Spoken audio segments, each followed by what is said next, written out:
Hello guys, നമസ്കാരം. സുഖമല്ലേ എല്ലാവർക്കും? അപ്പം നമ്മൾ രണ്ടും ഒരു ഹെൽമെറ്റും എടുത്തിട്ട് ടൗൺ വരെ ഇറങ്ങിയതാണ്. നമ്മുടെ ഉദ്ദേശം എന്ന് വെച്ചാൽ 2 കേക്ക് വാങ്ങിക്കുകയാണ്.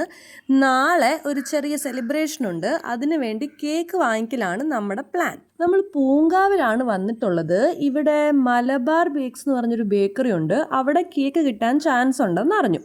നോക്കിയപ്പോൾ ഇവിടെ ബ്ലാക്ക് ഫോറസ്റ്റും വൈറ്റ് ഫോറസ്റ്റും ആണ് ½ kg ഇരിക്കുന്നത്. നമുക്ക് 2 കേക്ക് വേണം, അപ്പോൾ ഇത് രണ്ടും തന്നെ വാങ്ങിക്കാമെന്ന് വിചാരിച്ചു. ബേക്കറി കയറിയപ്പോഴേ ഷവർമയുടെ മണം നമ്മളെ മാടി മാടി വിളിക്കുന്നുണ്ടായിരുന്നു. അതൊന്നും മൈൻഡ് ചെയ്യാതെ അടുത്ത ഭാഗത്തേക്ക് നോക്കി. അവിടെ ദേ ഇരിക്കുന്നു ലഡു, ജിലേബി, എന്തൊക്കെയോ സ്വീറ്റ്സും. വേറൊരു സൈഡിൽ നാടൻ ഐറ്റംസ് ആണ്, ബോണ്ട, വട, പിന്നെ സ്വീറ്റ്സ്, പിന്നെ എൻ്റെ താഴെ കുറേ ഈന്തപ്പഴം, ഹൽവ, അങ്ങനെ കുറേ ഐറ്റംസ് കണ്ടു. എല്ലാ പ്രലോഭനങ്ങളിൽ നിന്നും മനസ്സിനെ പിടിച്ചു നിർത്തി ഞങ്ങൾ കേക്കിലേക്ക് ശ്രദ്ധിച്ചു. അതിൽ എഴുതാനുള്ളത് പറഞ്ഞു കൊടുത്തു. പുള്ളി അത് എഴുതുന്നത് നോക്കി നിന്നു. അങ്ങനെ കേക്ക് വാങ്ങി ഇറങ്ങിയപ്പോഴാണ് ലച്ചുവിൻ്റെ മലയാളം റീഡിംഗ് സ്കില്ലൊന്ന് പരിശോധിക്കാമെന്ന് വിചാരിച്ചത്.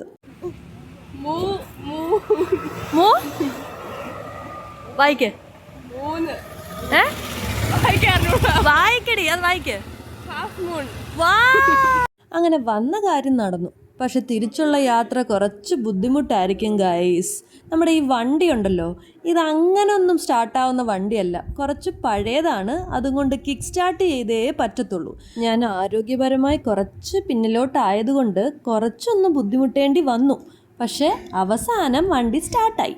അങ്ങനെ ഞങ്ങൾ വണ്ടി എടുത്ത് ലച്ചുവിനൊരു ബ്യൂട്ടിഫുൾ അഡ്വെഞ്ചറസ് റൈഡിങ് എക്സ്പീരിയൻസ് സമ്മാനിച്ചുകൊണ്ട് നമ്മൾ പതുക്കെ വീട്ടിലെത്തി. അങ്ങനെ നമ്മൾ വീട്ടിലെത്തി ഗായ്സ്. ഇനി അടുത്തൊരു വീഡിയോ ആയിട്ട് വീണ്ടും കാണാം. Bye bye.